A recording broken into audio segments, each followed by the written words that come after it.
जो परमेश्वर की आराधना करना जानता है वो उसकी उपस्थिति को, हजूरी को, स्पर्श को प्राप्त कर सकता है और परमेश्वर से सब कुछ जो वो चाहता है प्राप्त कर सकता है।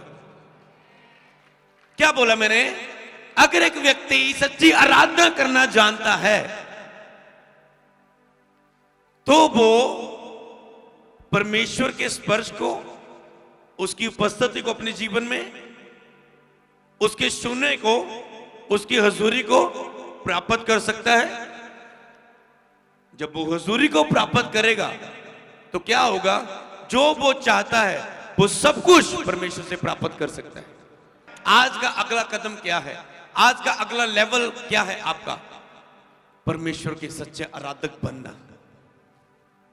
और मैं सिखाऊंगा बाइबल के केवल ज्ञान ही से नहीं, उसे अनुभव करते हुए, उसे अपने जीवन में लागू करते हुए आगे आप तक पहुंचाना। आपने प्रार्थना की, संगति में गए, प्रभु से कुछ प्राप्त किया, उसे अपनी लाइफ में लागू किया, उसे अनुभव किया, उसे महसूस किया और दूसरों को दे दिया। लेकिन जो बातें मैं तुम मुझसे मानना सीखते हो, दूसरों को मानना सिखाओ। देखो मैं जगत के अंत तक तुम्हारे संग रहूंगा। जब भी आप झुंड में प्रेयर कर रहे हो, जब अपनी पर्सनल प्रेयर कर रहे हो, एक चीज याद रखना, आराधना उसमें बहुत बड़ा हिस्सा है। जो आप आराधना करते हैं, जे परमेश्वर की उपस्थिति को लेकर आती है। लिख लो, आराधना परमेश्वर की उपस्थिति को लेकर आते हैं। और जब आप आराधना करते रहते, आराधना करते रहते, फिर आप स्पिरिट में महसूस करते हैं कि अब उसका आत्मा हमारे बीच में आ चुका है, अब उसका आत्मा स्पर्श करना शुरू कर चुका है। और होली स्पिरिट जी आपके समय से अनुसार नहीं, ओ अब बहुत हो गया आराधना, अब हुण आप प्रार्थना कर लिए। No no no, holy spirit खुद कहता है अब बोल, अब मुंह से बोल, प्रार्थना कर। फिर लास्ट में 15-20 मिनट उन चीजों को जो हम चाहते थे परमेश्वर के सामने रख दिया। समझ गए ना? आपकी प्रेयर में आपने करना ही क्या है? आराधना करनी है, प्रशंसा करनी है, कंटिन्यू से करना है, करना है, करना है, करना है। बस परमेश्वर की प्रशंसा, प्रभु को खुश करना है, प्रभु को प्रसन्न करना है, प्रभु की तारीफ करनी है, अपनी आत्मा को परमेश्वर से जोड़ना है। जो इधर उधर ध्यान जा रहा है उसे खत्म करना है। आराधना के द्वारा उसकी व्यवस्था पर, उसके वचनों पर, उसके गीतों पर मन लगाना है। और जब आप फिर आप पूरी तरह शरीर से बाहर हो जाते हैं, फिर आत्मा का आपके ऊपर कब्जा हो जाता है, होली स्पिरिट उतर आता है। तो उसके बाद सिर्फ 5 मिनट बोलने की जरूरत है कि प्रभु मुझे ये चाहिए, ये तेरे काम हम देखना चाहते हैं, बस। तो इसलिए जब भी आराधना करो तो कैसे करना, कुछ पॉइंट अब कि मैंने सीक्रेट बताया आपको। जो भी आप प्रार्थना कर रहे हैं, अगर आप 1 घंटा प्रार्थना करते हैं तो उसमें 45 मिनट आराधना कर दो, क्या 55 मिनट आराधना कर लो। सिर्फ लास्ट 5 मिनट आप जो मांगना है मांग सकते हैं। मैं मांगने की बात करता हूं, पर प्रार्थना के, आराधना के बीच जो प्रार्थना आ रही, मैं उसकी नहीं बात कर रहा हूं। रही बात जो मांगने की रहती है, जिन चीजों को आप परमेश्वर से चाहते हैं, जो अपने लाइफ में चाहते हैं, तो वो प्रभु की महिमा के लिए, पर आप उसे मांगते हैं। एक बात याद रखना, जब आप चर्च में आराधना करते हैं, जब घर करते हैं, सबसे पहले आपने ये समझना है, अगर आप आराधना में भजन चल रहे हैं और इधर उधर देख रहे हैं और आंखें खोल के इधर उधर आंखें फाड़ के देख रहे हैं, तो इसका मतलब आप परमेश्वर को इग्नोर कर रहे हैं। ये समझना है आपने कि मैं परमेश्वर को इग्नोर कर रहा हूं, मैं परमेश्वर को अनदेखा कर रहा हूं, आप इग्नोर कर रहे हैं। तो जब भी आप नेक्स्ट टाइम करेंगे, आपको पता नहीं, मुझे उसकी उपस्थिति यहां पर मौजूद है, मैंने उसे इग्नोर नहीं करना, मैंने उससे अनदेखा नहीं करना, मैंने उसकी परवाह करनी है, मैंने सीरियस होना है उसमें। दूसरा पॉइंट, जब आप आराधना करते हैं, आपने पूरी तरह से हम्बल बच्चे बन जाना है परमेश्वर के सामने, अपनी तारीफ जाने के द्वारा, अपनी आंखें बंद करने के द्वारा, अपने मन को जोड़ने के द्वारा, मुस्कुराने के द्वारा। मतलब वो आपने परमेश्वर को देना है वो। और तीसरी बात जो आपने ख्याल में रखनी, जब भी आप प्रार्थना और आराधना करते हो, तो आपने इस बात की चिंता नहीं करनी कि मुझे कुछ महसूस नहीं हो रहा। आप आराधना करते हैं, कोई भी आराधना, आप झुंड में बैठे, चर्च में बैठे, आपको लगता है मुझे कुछ महसूस नहीं हो रहा है, और कभी भी ये सोचकर मत आराधना करो।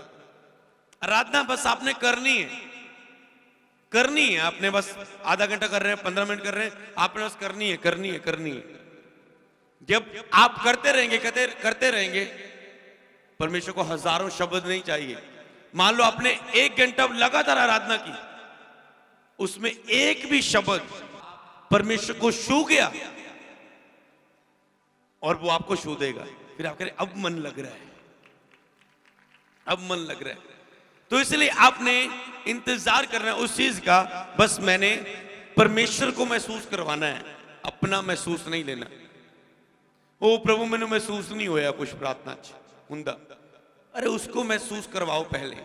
उसको महसूस करवाने के लिए आपकी ऐसे वाली प्रेयर नहीं चाहिए। आपकी कैसी प्रेयर चाहिए? आपकी आंसुओं वाली प्रेयर चाहिए, आपके दिल खोल के अपने नंबर करने वाली, परमेश्वर के सामने बच्चा बनने वाली, हम्बल करने वाली, पश्चाताप करने वाली, माफी मांगने वाली, और जो भी शब्द उसके लिए बोल रहे हैं उसे दिल से बोलने वाली प्रेयर चाहिए। तब वो उसका दिल आपके लिए, जब परमेश्वर को महसूस होता है ना कुछ, आप जान जाते हैं कि जब आपको आराधना में कुछ महसूस हुआ ना, इसका मतलब परमेश्वर को कुछ महसूस हो चुका, वो अब मौजूद है आपकी आराधना के ऊपर। जब आपको महसूस हो गया, तो जब भी फिर आप परमेश्वर की आराधना करते हो, तो आपने हमेशा जो भी वर्शिप कर रहे हैं, जो भी आराधना कर रहे हैं, आपने उस एक शब्द को मीनिंग के साथ बोलना है, एक शब्द को समझ के साथ बोलना है। मान लो आप बोल रहे हैं, आप कुछ भी आराधना कर रहे हैं, पर आप बोलते रहे रूह की बारिश बरसना चाहती है, खुदावल की शिफा, आप लगे हैं बस। तो कई वक्त तो आराधना में ऐसी रेल बनाते हैं, पता ही नहीं लग रहा क्या कर रहे हैं, बस तारीफ कर रहे हैं, बोल रहे हैं, पर कुछ नहीं। ये चीज सबसे मेन पॉइंट आराधना का, ये चीज समझ लेना। आप पूरा लगे हुए हैं, बस झूम रहे हैं, नाच रहे हैं, सब कुछ कर रहे हैं, पर एक भी शब्द जो आप आराधना में बोल रहे हैं आपके अंदर से नहीं निकल रहा है। एक भी शब्द आपके अंदर से नहीं निकल रहा है। आराधना का मतलब क्या? जब भी आप आराधना करो, उससे आपने क्या करना है? मान लो कोड़े भी खाए तेरे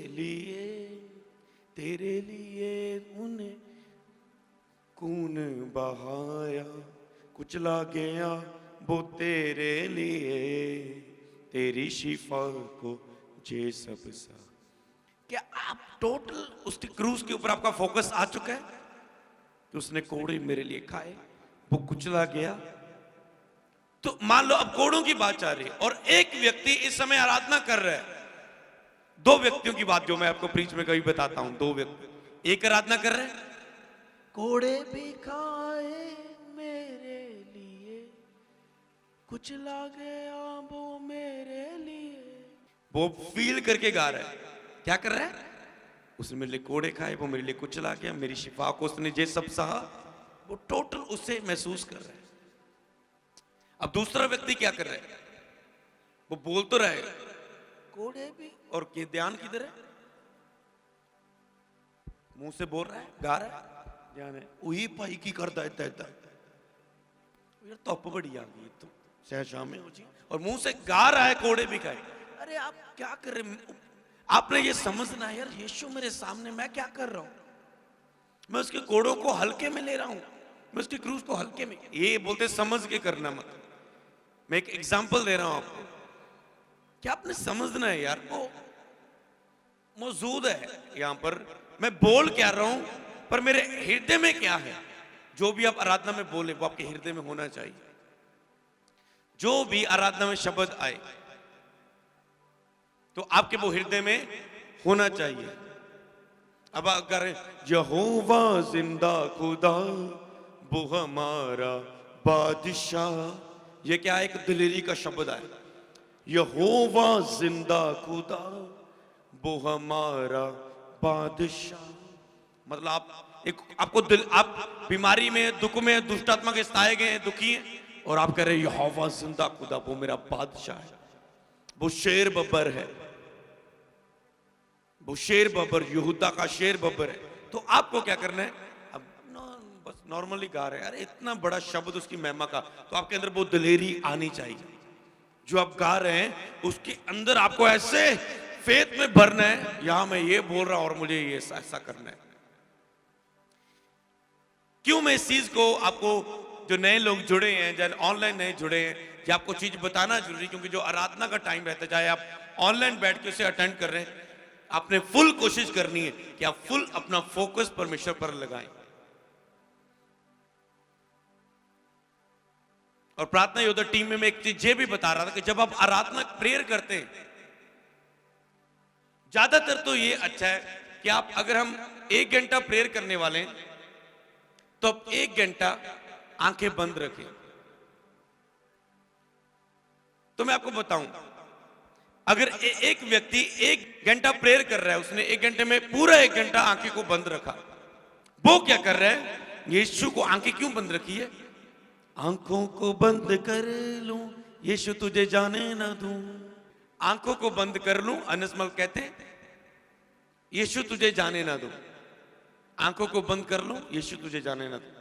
और अर्नस्मल जो ऐसे आराधक है परमेश्वर के, वो गा रहे हैं हारमोनियम के साथ, गाते गाते बीच में क्या करते हैं वो, और ऐसे गाते गाते बीच में सबको छोड़ के ऐसे ऐसे करने लग जाते हैं, ऐसे ऐसे, मतलब क्या, और ये नहीं कि स्टाइल के साथ, ऐसे ही, मतलब लोग कहेंगे ये इनको क्या होगा, मतलब जो वो गा रहे हैं उन्हें वो टच कर रहा है। आराधक के ऊपर लोगों को दिखना चाहिए कि आराधक को खुद टच कर रहा है।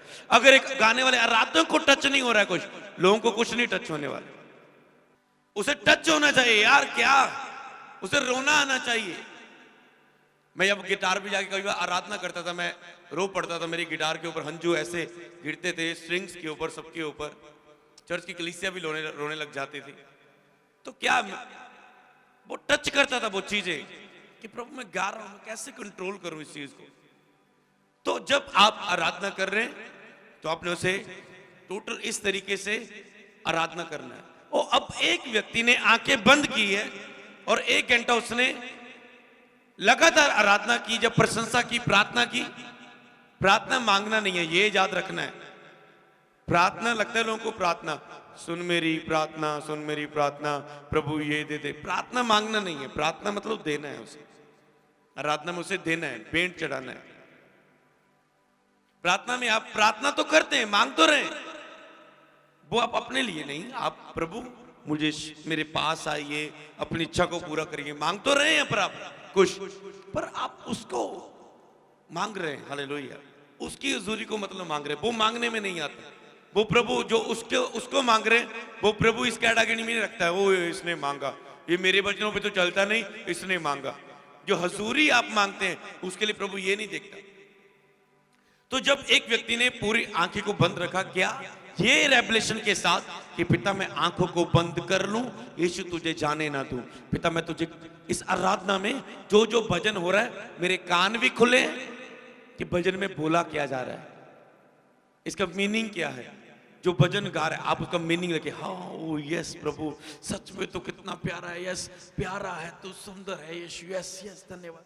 और वो कानों से सुन रहा है भजन में क्या कहा जा रहा है, और मुंह से फिर वो बोल रहा है। कई तो आराधक लोग ऐसे करते हैं, उनको पता ही नहीं भजन में क्या गाया गया, और वो ताली बजाए, उनको ओ प्रभु ने आज बहुत भरा। प्रभु ने नहीं भरा, ये तूने अपने आप से भरा है, हिलजुल के अपने आप को, जब म्यूजिक से भरा है तूने, प्रभु ने नहीं भरा ये तुझे। जब प्रभु भरता है एक व्यक्ति का स्वभाव, नेचर, सब कुछ चेंज हो जाता है, सब कुछ। हालेलुया। जब वो भरता है अपनी आत्मा की, अपनी हजूरी से। कभी भी बाहर से मत भरो, ये मैंने कई बार बताया आपको, अंदर से भरना है। बाहर से भरना है, आपका मुंह बहुत कुछ बोल सकता है, अन्य भाषा बोल सकता है, शरीर तारियां बज सकती, हिल सकती हैं। अंदर से भरना मतलब इतना आप क्या मुस्कुराहट से भर जाएंगे, स्पिरिट में रिलैक्स हो जाएंगे, आनंद खुशी से भर जाएंगे, परमेश्वर के प्रति एक्साइटमेंट से भर जाएंगे, या रोने लग जाएंगे, या पागलों की तरह मतलब हंसना लग जाएंगे। और क्या यार, अंदर से मतलब वो भर जाएंगे। ये क्या है परमेश्वर।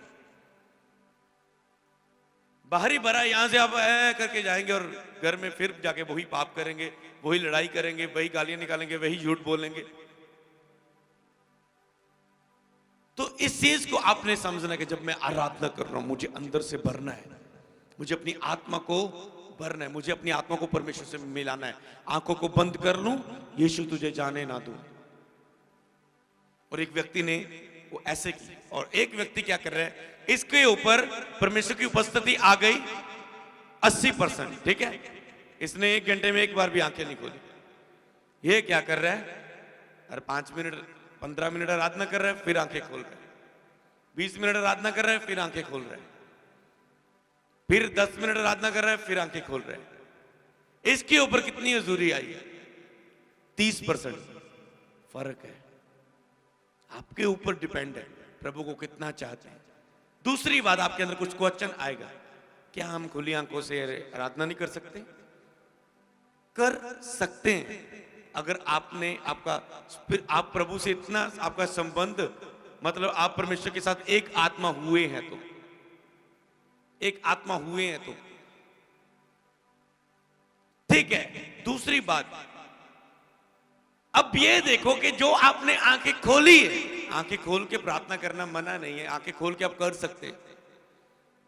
मैं चल फिर के करता हूं, खाने के बाद मैं कई बार चल के प्रार्थना करता हूं, अपनी छत पर चल चल के ऐसे आसमान को देखते हुए प्रार्थना करता हूं।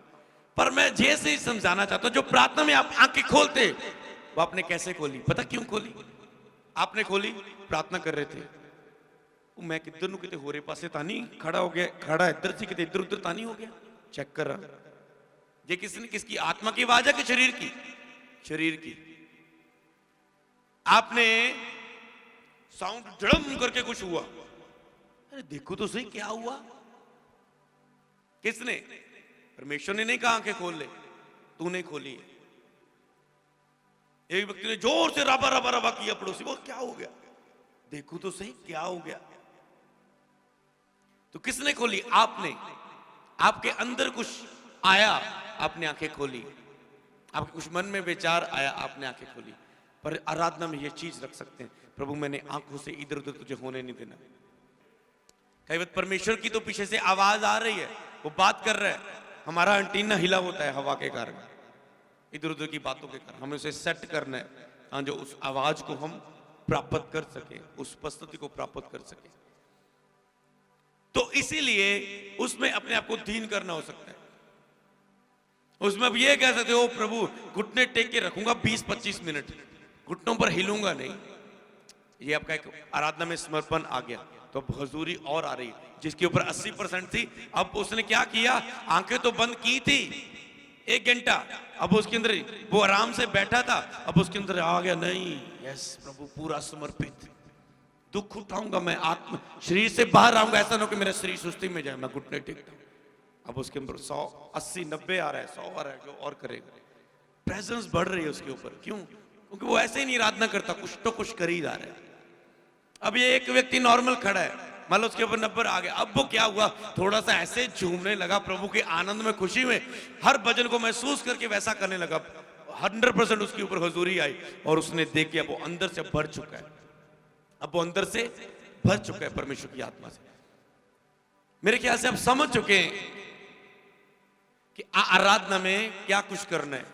बाकी खुद बातें जब आप कहेंगे, पवित्र आत्मा में आराधना करने जा रहा हूं, प्रार्थना करने जा रहा हूं, मुझ पे कब्जा करे और मेरी अगुवाई करना शुरू करे, मुझे चलाना शुरू करे, तो वो खुद आपको ऐसी बातें सिखाएगा। अब आंखें ना खोल, अब आंखें बंद रख, अब घुटनों पे आ जा, अब ऊंची आवाज से प्रार्थना कर शुरू, अब स्तुति के शब्द बोलना शुरू कर, अब अन्य भाषा बोलना शुरू कर। वो आपके अंदर डालता जाएगा, आप करते जाएंगे और आप आगे आप बढ़ते जाएंगे। तो एक चीज हमेशा याद रखना, जितने भी ऑनलाइन दिख रहे, आराधना आपकी लाइफ का बहुत बड़ा पार्ट है। अगर आप सच्ची आराधना करने लगे, जो भी भजन गाया जा रहा है उसे मीनिंग के साथ गाना शुरू कर दें, समझ के उसे महसूस करके बोलना शुरू कर दें। जो चीज को आपने महसूस करके नहीं किया वो कुछ प्रभाव नहीं लेके आएगी। समझ आना, मैंने कहा ना, प्रीच में जो प्रीच करना है उसे महसूस करके जब आप देते हैं तो वो एक प्रभाव को लेकर आता है दूसरों के जीवन में। इसी तरह जो आराधना आपने मुंह से तो बोल रहे हैं, मुंह से तो बोल रहे हैं, पर क्या है, आप लोग से महसूस करके नहीं बोल रहे। तो जो भी आराधना में शब्द आते हैं उसे आप महसूस करके मीनिंग के साथ उसे आप प्रभु को चढ़ाए।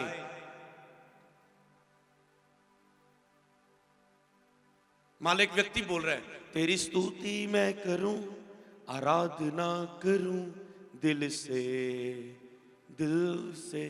अब वो गा रहा है, दिल तो बिल्कुल भी नहीं जुड़ा परमेश्वर से। क्या करे, तेरी स्तुति मैं करूं, आराधना। जब ये आराधना में ऐसा कोई शब्द आता है, आपको क्या पता है, आपको याद आया इस वचन को सुन के, एक लाइन को सुन के, एक स्टैंजे को सुन के, एक लाइन को सुन के, कि मैंने आराधना दिल से करनी। क्या मेरा दिल जुड़ा हुआ है? समझ रहे हैं? इससे बोलते हैं हर भजन में जो भी शब्द आ जाए, सब हाथ उठे, सब होंठ खुले तेरी ही सना के लिए। आपको आया सब हाथ उठे, आपने हाथ, यार मैं कहते आराम से खड़ा हूं, मुझे हाथ उठाने हैं, पूरे उठाने मुझे, इतना समर्पित होना है। सब होंठ खुले, मैंने और होंठ को खोलना है, तेरी ही सना, तेरा तख्त लगे, रूह का जोर बढ़े। प्रभु तेरी हजूरी आ जाए यहाँ पर, तेरी रूह का जोर बढ़ जाए यहाँ पर, बढ़ जाए। यस प्रभु, आप उसे समझ के गा रहे हैं ना, समझ रहे हैं ना, आप उसे समझ के बोल रहे हैं। कुछ भी, जितने मर्जी भजन ले लो। हमारे यहाँ पर अगर जो टीचिंग, एक सिखाने वाले एक प्रार्थना सभा हो ना, 10-15 दिन में आराम से सिखाया जाए। इसमें देखो, ये भजन को इसमें हम ये महसूस करके गा सकते हैं, इस भजन को हम ये महसूस करके गा सकते हैं। तो इसी तरह आत्मा में आराधना करना शुरू करो, 1-2 घंटे आराधना करो, उसकी उपस्थिति आपके बीच में आएगी। फिर लास्ट 5 मिनट में खोल दो अपने मुंह को, जो मांगना मांगो। और अगर आप सच्चे आराधक हैं तो आप परमेश्वर से उसकी उपस्थिति को, स्पर्श को, हजूरी को अपने जीवन में प्राप्त कर सकते हैं। और दूसरा, जो कुछ आपको वो चाहिए वो आप उसे प्राप्त कर सकते हैं। तो